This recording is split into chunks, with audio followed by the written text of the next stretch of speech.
See, do you remember that there was a little group of people, a mother and a father and their 3 daughters living out near where 2 Madison Creek come together in what we now call eastern Montana. Do you remember that? Yes.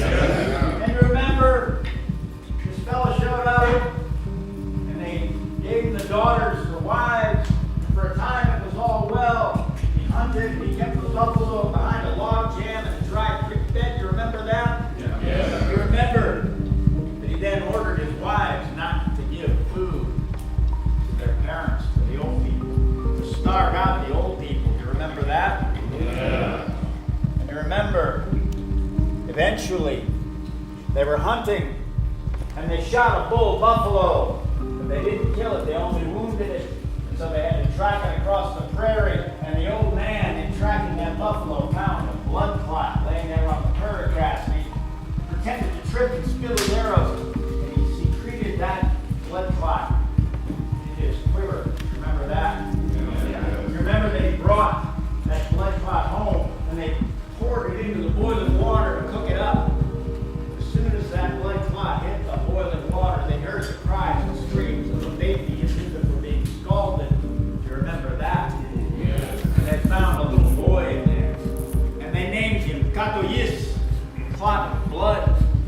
And they decided they would tell their son-in-law that the baby was a girl. Do you remember that? Oh, yeah. And eventually he believed them. You remember that? Yeah. And you remember Katoyis, they hung from the lodge poles, one after another, and he grew prodigiously each day until by the time he had made the circuit of the lodge, he was a full-grown, strong young man. You remember that? And he saw that there was injustice, that the big lodge over there had much food while the old people starved. You remember that? And you remember he said, "Father, have you no arrows?" And the old man said, "My arrows have been taken away, but I still have 4 points." And Katoyis said, "Well, we'll go make arrows." And they did that, and the next day they went out and hunted. And the old man loosened the log jam, and a buffalo bull ran out, and Katoyis shot the bull and dropped it there. And just at that time, the son-in-law went over to the lodge, and he called in, "Old man, get up, we're going to go kill down at the log jam." And the old woman said, "Oh, he's already gone down." And the son-in-law flew into a rage. Do you remember that? Yes. So the son-in-law headed off toward the log jam. And when he got there, what he saw was the old man sitting next to the kill, eating a piece of kidney that Katoyis had given him to restore his strength. But he didn't see Katoyis because Katoyis was behind the carcass doing the butchering. His son-in-law knocked an arrow, and he called out, "Old man, stand up and take a good look around, because this is the last thing you're ever going to see." And Katoyis whispered to the old man, told him what to say, to answer back in kind. And the old man stood up and stood his ground, and he said, "No, you look around, because this sight is the last thing you're ever going to see." Yeah. And with that, the son-in-law drew an arrow and shot it at the old man. But he missed. And the old man picked up the arrow and shot it back at him. He also missed. 4 times they exchanged shots. None of them hit him. But after that 4th shot, the old man whispered to Katoyis. He said, "I'm feeling afraid now." And so Katoyis jumped up from behind the carcass and he said, "Hey now," to the son-in-law, "I think you're being cruel to this old man." And the son-in-law, seeing a young, strong, fully armed warrior facing him, immediately put on a smile. And he said, Oh no, I'm good to the old man. We're good friends. We're just playing around." Katoyis said, "You lie." And with that, he drew an arrow and shot, and it struck the son-in-law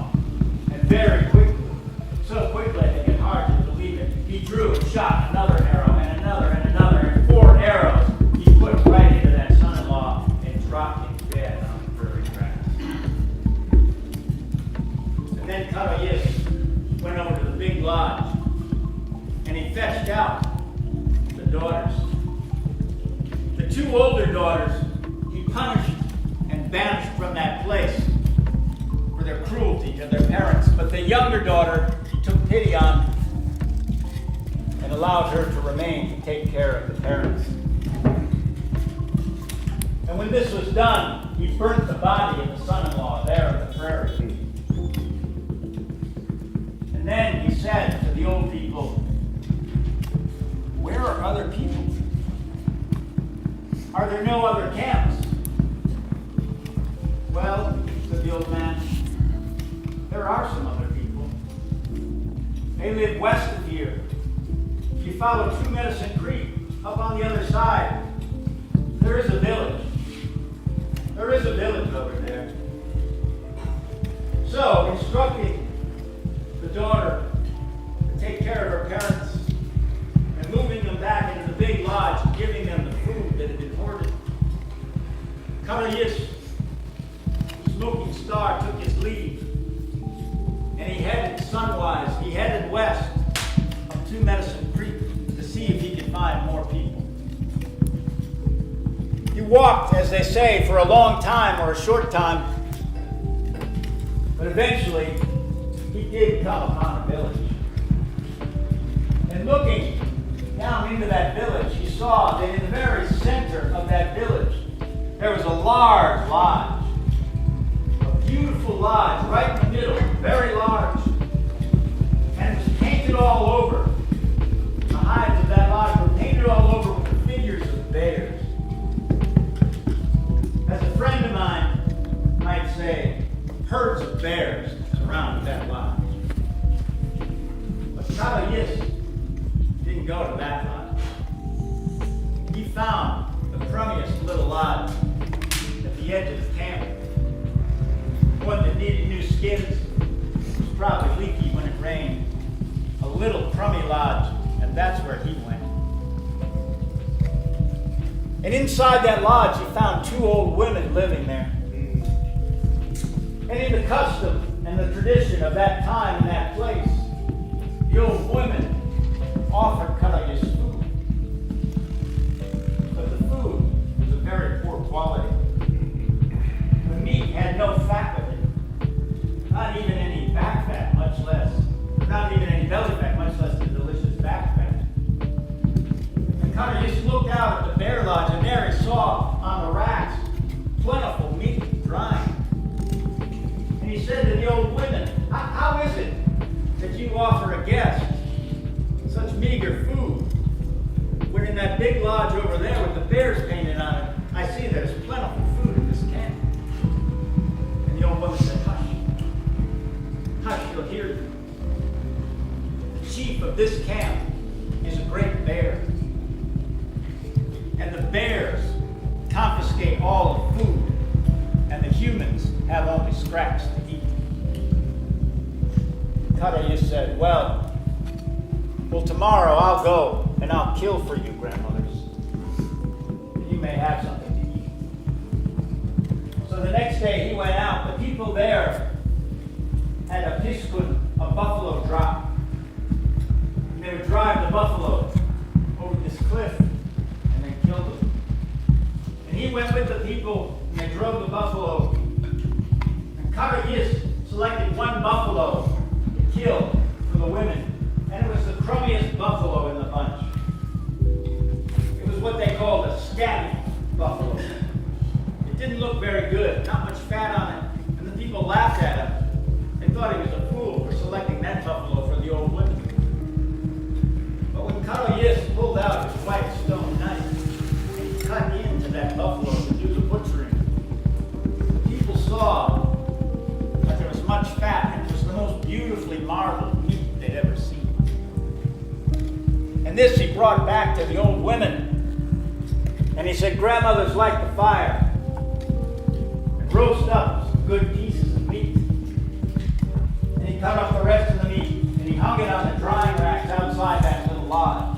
Now, it wasn't long when the smell of that delicious roasted meat reached the nose of the great bear in the central lodge.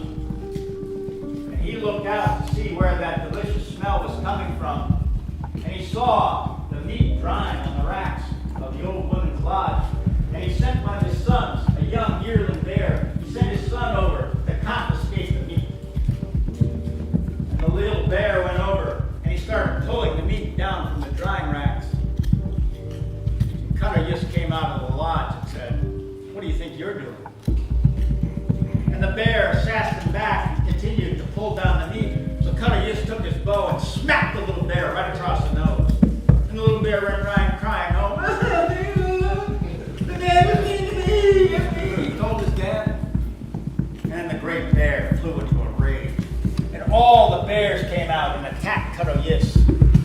But he drew his bow again and again, and he shot every bear in that camp, except for one. There was a young female bear who was with child, and she begged for her life for the sake of her child, and so he took pity on her.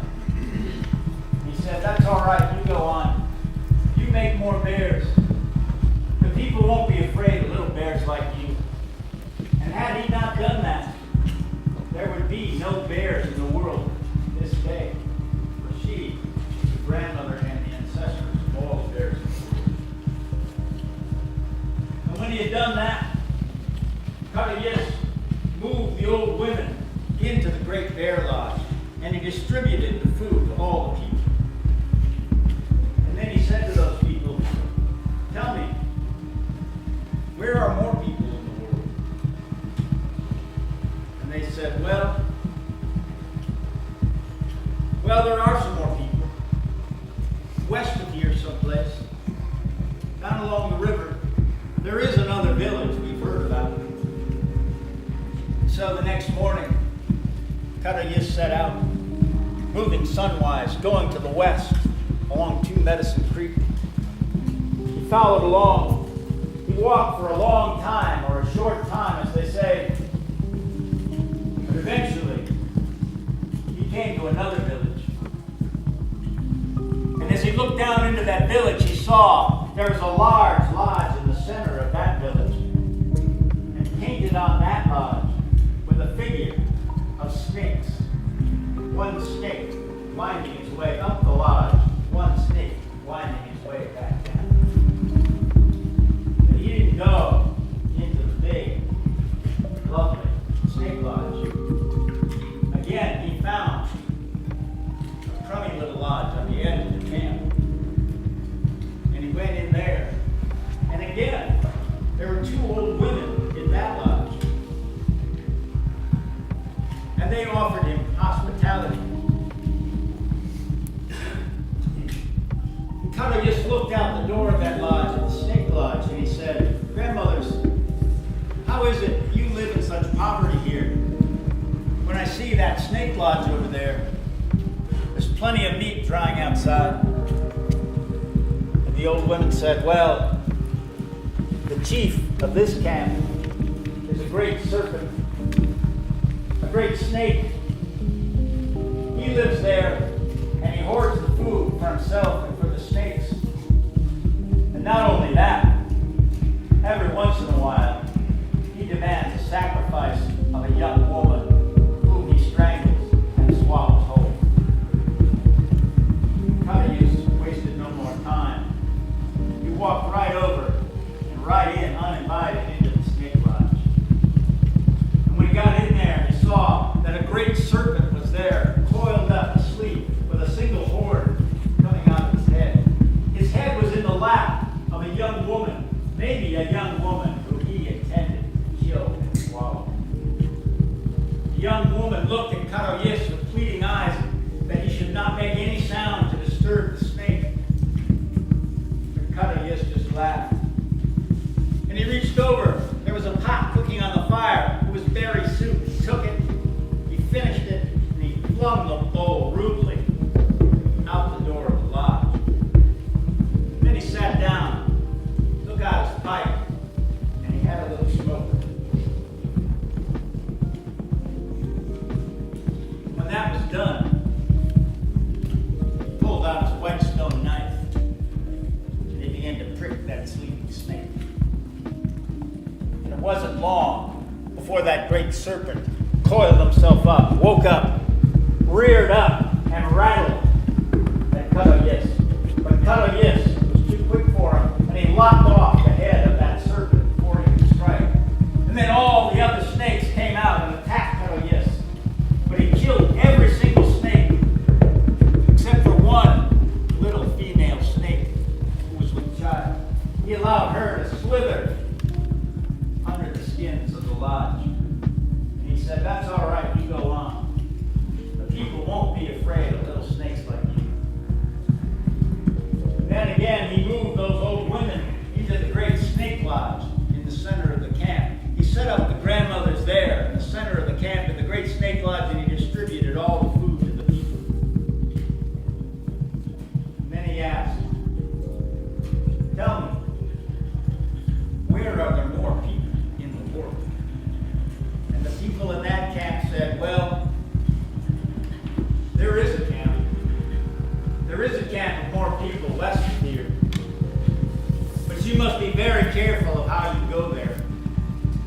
You must stay to the trail near the river and don't venture off from it toward the mountains.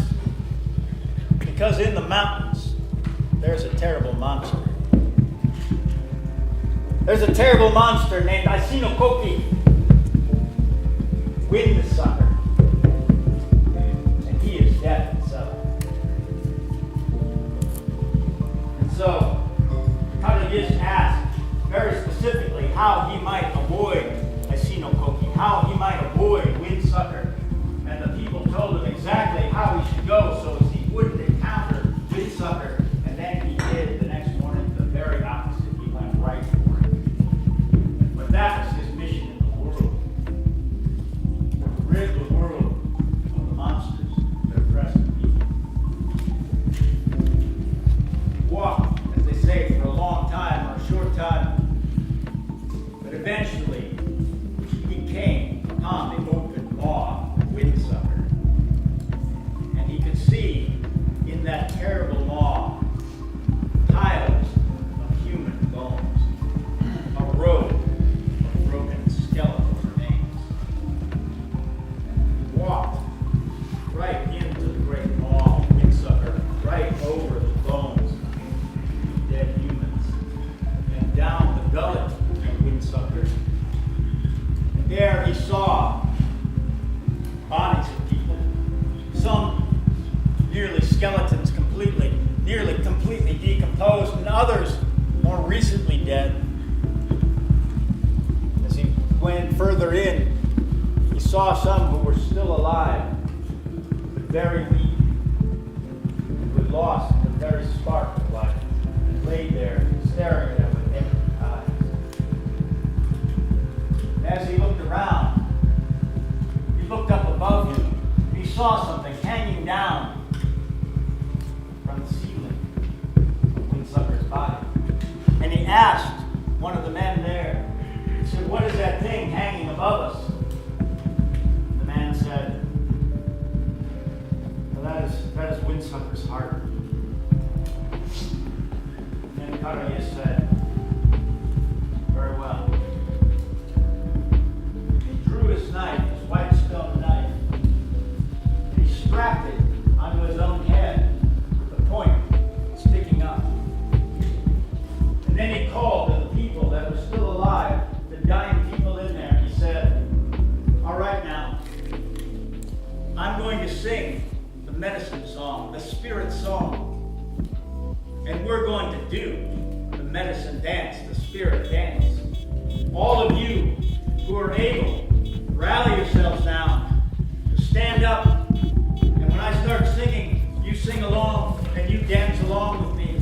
And those of you who are too weak to stand, well, you at least just nod your head in time with the music." And then he began the song. He began to sing. And he began to dance. And the energy of the music rallied the people that didn't think they could stand up, did manage to stand up. And they did manage to sing, and they managed to start to dance a little bit. And as they danced, the energy of the music built. Karayas began to leap in his dance, high in the air, again and again. He leapt as the music built, and he would leap and leap higher and higher, until he pointed his knife, began to stab at the heart of Windsucker's bow. He leapt again and again. He sang on and on, leaping higher and higher, cutting again, 1,000 cuts into that heart, until at last the heart of Windsucker was completely shredded, and Windsucker was dead. And then Karayas ended the song, and he took his knife from his head, and he cut between the ribs of Windsucker and opened a doorway. And he sent people out to get help to carry those that were too weak out of